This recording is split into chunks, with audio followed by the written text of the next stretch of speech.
Right ఇక బులెటిన్లో breaking news చూస్తున్నాం. ఫిలిప్పైన్స్ లో మిండానావులో భారీ భూకంపం ఏర్పడింది. రిక్టార్ స్కేల్ పై తీవ్రంగా 7.8గా నమోదైనట్లుగా తెలుస్తోంది. అయితే భారీ భూకంపం దాటికి సునామీ వచ్చే అవకాశాలు ఉన్నాయంటూ అధికారులు ఇప్పటికే హెచ్చరికలు జారీ చేశారు. ఫిలిప్పైన్స్ లో తీర ప్రాంతాల్లో అలలు 3 మీటర్ల కంటే ఎక్కువ ఎత్తు ఎగసిపడే అవకాశం ఉందని హెచ్చరించారు.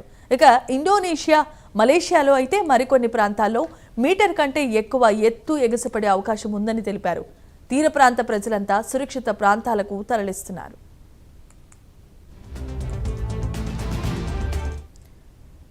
రైట్ ఇక ఫిలిప్పైన్స్ లో చోటు చేసుకున్న భూకంపానికి సంబంధించిన మరిన్ని వివరాలు మా నేషనల్ బ్యూరో చీఫ్ కళ అందించడానికి సిద్ధంగా ఉన్నారు. కళ, చెప్పండి.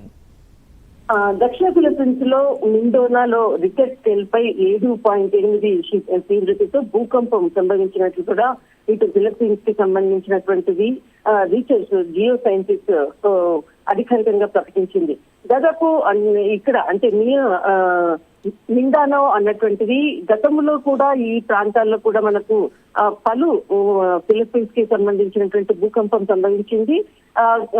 కానీ ఈ రోజు సంభవించినటువంటి భూకంప తీవ్రత మొట్టమొదట దీనికి జర్మనీ సంబంధించినటువంటి రీసెర్చ్ సెంటర్ జిఎఫ్జెడ్ అన్నటువంటిది దాదాపు మొట్టమొదట 7.3% నమోదు చేశారు. అనంతరం తీవ్రత పెరగడంతో దాదాపు 8.2గా కూడా నమోదు చేశారు. తిరిగి 7.8గా అధికారికంగా ఇక్కడ భూకంప తీవ్రతను ప్రకటించడం జరిగింది. అనంతరం అమెరికాకు సంబంధించినటువంటిది భూకంప తీవ్రతపై కూడా అనంతరం ఏదైతే జర్మనీ రీసెర్చ్ సెంటర్ ప్రకటించిన తర్వాత అమెరికా రీసెర్చ్ సెంటర్ కూడా 7.8గా భూకంప తీవ్రత నమోదు చేశారు.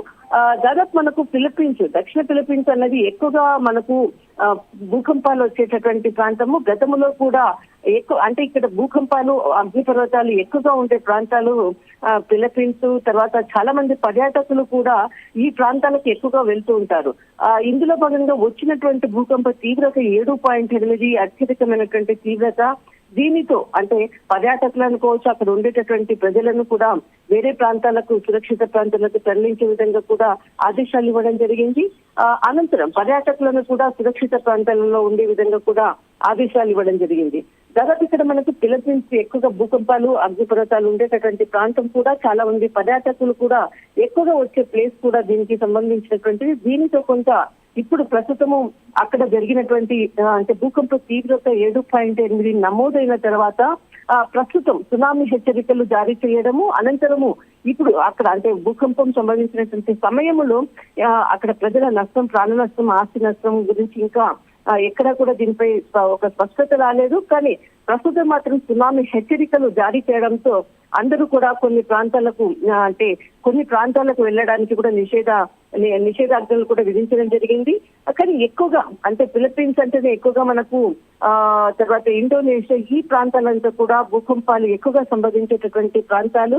ఎప్పుడు కూడా దీనికి సంబంధించినటువంటిది మనకు వార్తల్లో ఉండేటటువంటిది. కానీ ఈ రోజు ఏదైతే 7.8గా నమోదైనటువంటి భూకంప తీవ్రత మరి కొద్ది గంటల్లో కూడా మరింత కూడా భూకంప వచ్చేటటువంటి అవకాశం, సునామీ హెచ్చరికలు జారీ చేయడంతో ప్రజలందరూ కూడా అప్రమత్తమయ్యారు. ప్రస్తుతం మాత్రం అక్కడ ఉండేటటువంటి పరిస్థితి అనుకోవచ్చు, ప్రజల పరిస్థితి, ఆస్తి నష్టం, ప్రాణ నష్టం గురించి ఇంకా అధికారికంగా ప్రకటించలేదు. Right, thanks for the updates కళ.